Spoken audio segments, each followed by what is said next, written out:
はい、気ままな親父の趣味チャンネルです。このチャンネルでは北海道の北部の情報を中心に紹介していこうと思っております。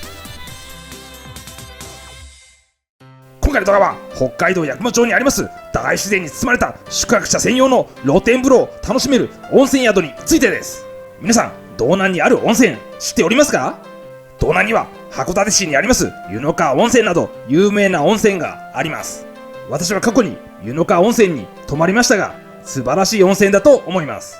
ただ今回道南に行ったら絶対行きたいと思っていた温泉宿に今回行くことができました。広大な敷地に点在する宿泊者専用の露天風呂、素晴らしい料理など一度訪れてほしい旅館だと思いました。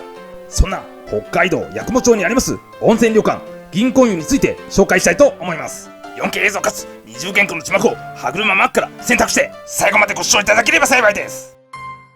こちらは日本人を守る会の北海道にあります簡易宿について公式ウェブサイトに記載がある宿についてお示ししております。今回紹介させていただきます銀婚湯の紹介の前に、過去に私が行ったことがあります2カ所の宿について簡単に紹介させていただきます。まず紹介させていただきます宿は旭岳温泉ゆこまん荘です。こちらの宿は5つの源泉を17の浴槽で楽しむことができます。そして北海道最高峰標高2291メートルの大雪山旭岳の麓にありますので、春から夏は登山客、秋は紅葉、冬は世界一のパウダースノーを求めてスキーやスノーボーダーが訪れます。東京の料亭で修行された料理長の料理は本当に美味しいです。こちらの旅館につきましては過去に YouTube で詳しく紹介させていただいておりますので、ぜひこちらもご視聴いただければと思います。もう1箇所紹介させていただきます宿は十勝岳温泉凌雲閣です。こちらは北海道で一番高い場所にある温泉で標高1280メートルにあります。一番おすすめなのは露天風呂からの景色がとても素晴らしいです。冬はサラサラの雪を見ながら、秋は紅葉を見ながら温泉に入ることができるんです。こちらの旅館につきましても過去に YouTube で紹介しておりますので、ぜひご視聴いただければと思います。話が少し脱線してしまいましたが、今回紹介させていただきます銀婚湯について紹介させていただきます。東京から銀婚湯にお越しの際は函館空港が一番近いです。羽田空港から函館空港までの区間マイルは424マイルです。キロメートルで表示しますと約682キロメートルになります。札幌や旭川などからお越しの際には銀婚湯があります八雲町までの距離は札幌市から約 181km、 旭川市から約 320km の距離があります。私は前日函館に泊まって行ったのですが、 JR 函館駅からは約 70km、 函館空港から約 73km の距離があります。銀婚湯の最寄りの駅は JR 音標駅です。この駅から銀婚湯までの距離は約 10km です。前日までに宿に連絡すれば JR 音標駅までの送迎をしていただけます。ちなみに私も JR 音標駅に迎えに来ていただきました。この時私の他に2名のお客さんが送迎を利用しておりました。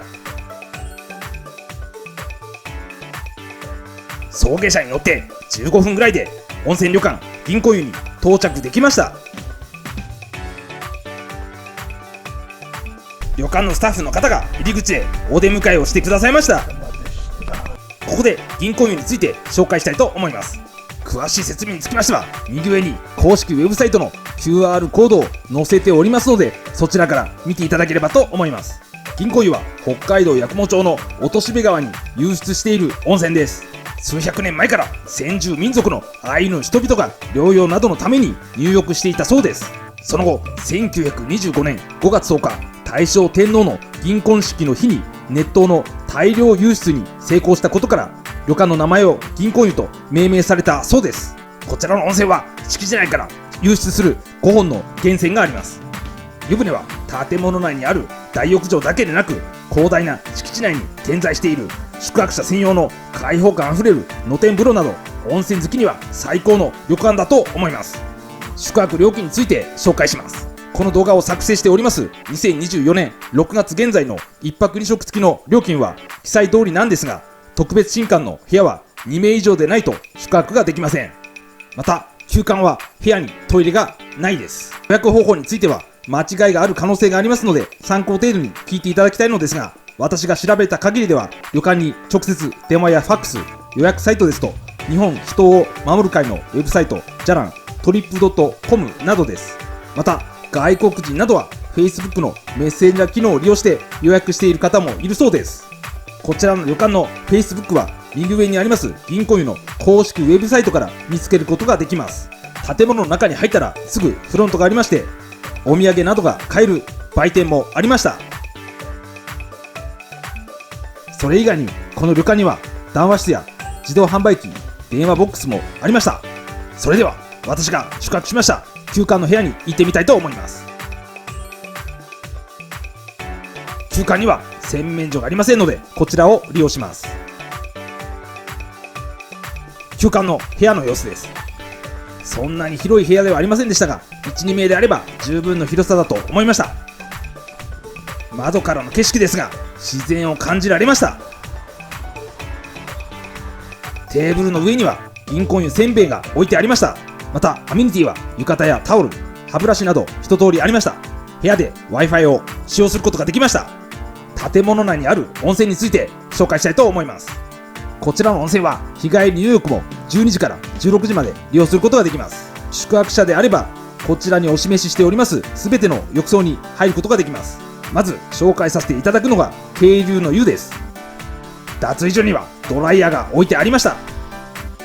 洗い場もたくさんありましたので混雑することはないと思います。浴槽も広くてゆっくりくつろげると思いました。次にこちらの露天風呂を紹介します。私は別の入り口から行きましたが、先ほどの渓流の湯から直接行くこともできます。こちらの露天風呂では奥に見えます落とし部川を見ながらゆっくり入浴できると思いました。次に紹介させていただくのが木漏れ日の湯です。こちらも浴槽が広かったのでゆっくり入浴できると思います。こちらには露天風呂の入り口がありました。赤枠の露天風呂について紹介します。私は木漏れ日の湯から行ってみました。先ほど紹介しました露天風呂より落とし部川がよく見えますので、川を見ながら温泉に入れると思います。こちらの貸し切り風呂は午後4時以降に空いていれば使用ができるそうです。露天風呂はないですが洗い場がありますので、家族などで使用するメリットがあると思いました。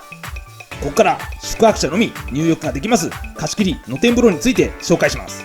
足湯も含めますと7カ所の浴槽があります。利用する場合は部屋の鍵とその時に空いている風呂の鍵をフロントで交換します。利用時間は1時間以内で夜は入浴することができません。私はこちらの参加者には今回行くことができませんでしたので、公式ウェブサイトの写真を使わせていただいております。全ての貸し切りの露天風呂を制覇するには連泊した方が良いと思いました。これから私が実際に入浴しました貸し切り露天風呂について紹介します。最初に紹介するのはもみじの湯です。はい、もみじの湯までの道のりを紹介したいと思います。実際旅館の建物からもみじの湯まで歩きますと7分ぐらいかかったと思います。動画が長くなってしまいますので再生速度を上げて紹介します。私はこの時浴衣で歩いたんですが、すごく気持ちよかったですね。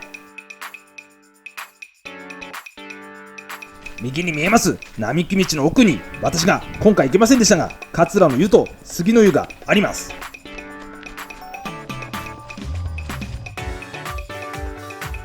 少し歩いていきますと吊り橋が見えてきます。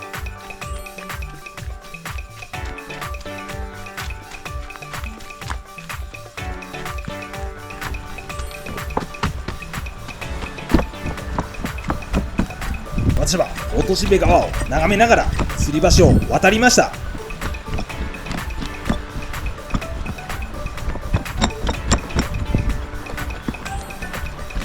吊り橋を渡りますと標識が見えます。もみじの湯は左とのことでしたので左に行きました。吊り橋を渡った後2分ぐらいでもみじの湯に到着することができました。はい、もみじの湯の中に入ってみたいと思います。実際は入り口で鍵をかけます。左側の脱衣所で着替えます。もみじの湯は大自然の中にポツンとあって入浴すると開放感を味わえると思います。次に紹介する貸し切り露天風呂はどんぐりの湯です。吊り橋を渡るところまではもみじの湯と同じですので、渡った場所から向かってみたいと思います。標識を見るとどんぐりの湯は右でした。どんぐりに行く途中、落し部川を横に見ながら向かいました。吊り橋から歩いて 2,3 分でどんぐりの湯に到着できました。それではどんぐりの湯の中に入ってみようと思います。急な階段を降りていきました。右側にあります脱衣所で着替えて入浴しました。どんぐりの湯はすぐ間近に落とし部川が見えて、川のせせらぎを感じながら入浴できますので、とてもおすすめだと思いました。最後に紹介します貸し切り露天風呂は栃木の湯です。栃木の湯には奥の湯もありますので、一緒に紹介したいと思います。栃木の湯についても吊り橋を渡った場所から紹介します。庭園なのか森なのかわからないんですが、ひたすら木々を見ながら歩いていきます。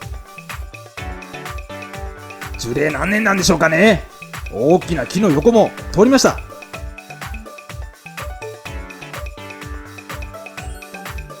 しばらく歩いていきますと標識が見えてきます。見えたら右に曲がります。旅館から一番遠い貸し切り露天風呂なんですが、10分ぐらい歩いたら栃木の湯に到着できました。それでは栃木の湯の中に入ってみようと思います。丸太をくり抜いた浴槽が見えてきました。大自然の中でなかなかこんな浴槽に入れる機会はないんじゃないかなと思いました。奥に歩いていきますと奥の湯がありました。こちらのお風呂も開放感があって、落とし部川を眺めながら気持ちよく入浴できると思います。夕食は食事処青山で食べました。私が宿泊した時のお品書きを下に載せておりますが、休館以外の宿泊者はさらに一品料理が増えるそうです。外の庭園を眺めながら食べることができました。料理長が心を込めた料理の数々はどの料理も本当に美味しかったです。ごちそうさまでした。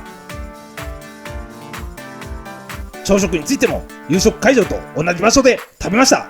私が宿泊した際の朝食の写真を載せております。お味噌汁の具に入っていたのが銀杏草、別名耳のりと呼ばれる海藻です。銀杏草はこちらの旅館の方が寒い時期に採取した貴重なものだそうです。夕食をたくさん食べて大満足でしたが、こちらの朝食もどの料理も本当に美味しかったです。ごちそうさまでした。私はチェックアウトする前にお土産を買おうと売店に行きました。地元八雲町の特産品や写真には載っておりませんが、函館創業のみすゞコーヒーのドリップコーヒーなども販売しておりました。いろいろ販売しているその中で気ままな親父さんがおすすめできるお土産を紹介します。最初に紹介するのは銀婚湯せんべいです。宿泊した部屋に置いてあって初めて食べたんですが、ほんのり甘くて美味しかったのでお土産で買って帰りました。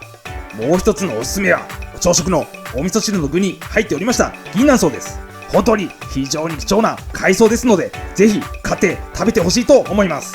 ただ北海道まで遠くて行けるわけないだろうと思っているそこのあなた、全く同じ商品ではありませんが Amazon で銀杏草を購入することができるんです。販売リンクの QR コードを載せておりますので、ぜひ一度買って食べてみてほしいと思います。これで今回の動画は以上になります。銀婚湯をチェックアウトした後の映像をご覧いただきながらエンディングにさせていただきます。今回紹介しました北海道八雲町にあります温泉旅館銀婚湯は、個人的にも道南に行ったら一度は泊まりたい旅館でしたが、期待を裏切らない素晴らしい温泉旅館でした。様々な大浴場や露天風呂があって素晴らしかったんですが、特に広大な敷地に点在しております宿泊者専用の貸し切り露天風呂は大自然の中で入浴できたので開放感を味わいました。また旅館から貸し切り露天風呂まで浴衣で散策した時間がすごく心地よくて、入浴するたびに往復するのがとても楽しかったです。旅館でいただいた料理も料理長の心のこもった料理は本当に美味しかったです。銀婚湯は気ままな親父さんが北海道で本当におすすめできる旅館だと思います。温泉が好きな方はぜひ訪れていただければと思います。ワンパク運転のため、お降りの際は一番前のドアをご利用ください。今後も北海道の北部の情報を中心に紹介してまいりますので、チャンネル登録よろしくお願いいたします。